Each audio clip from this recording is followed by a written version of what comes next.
Good evening. A diplomatic row has erupted between the US and China after a balloon was spotted at high altitude in the skies over America, which it says is being used for surveillance. It's led to the Secretary of State, Antony Blinken, cancelling a planned trip to China tomorrow.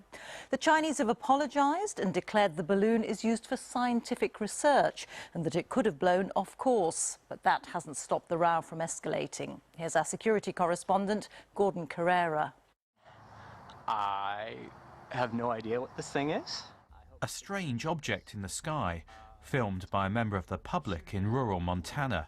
And for those of you who think this might just be the moon, it is not the moon. The moon is off to my right. I can see it.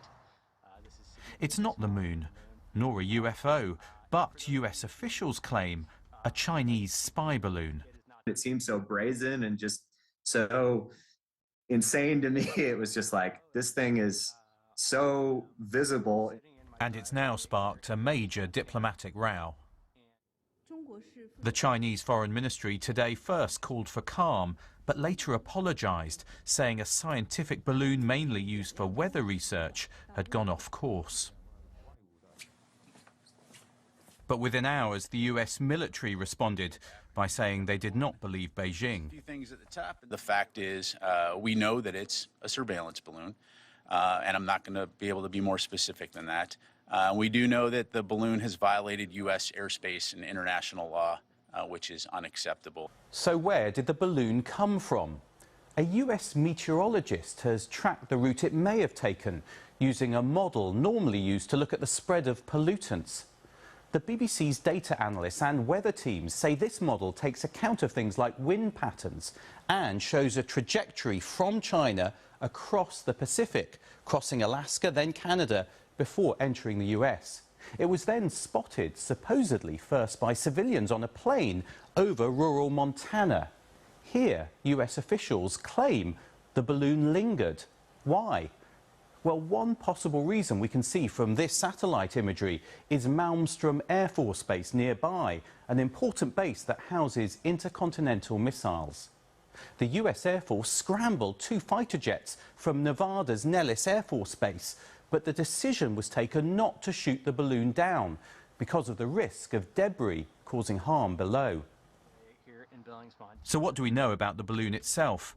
Here's what scientific experts we've spoken to think. That it's likely filled with helium, with solar panels to provide power, and it is manoeuvrable.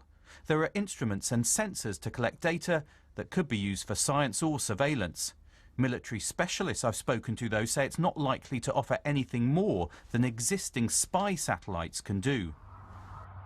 This balloon may not represent any significant security threat, but the incident highlights that the growing tension between the two countries now even extends to the skies above rural America.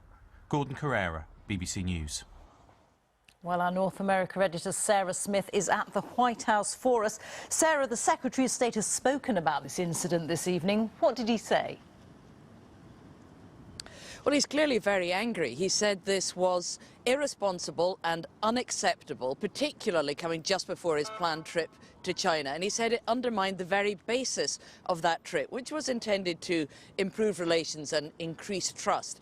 Secretary Blinken was actually due to meet the Chinese President Xi himself, and among other things, they would have discussed Taiwan, which is a major point of tension. America fears that China might move to try and militarily seize the self-governing province, and China will have wanted to talk about America's expanding military presence in the Philippines, which is supposed to deter China from making a move on Taiwan. But fundamentally, the whole point of US-Chinese engagement at the moment is not to try and reach any sort of agreement, but to maintain open lines of communication at the very highest levels, because tensions are running so high. Both nations fear that a misunderstanding could actually lead to an unintended conflict.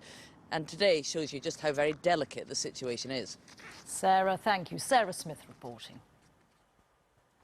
The long-running public inquiry into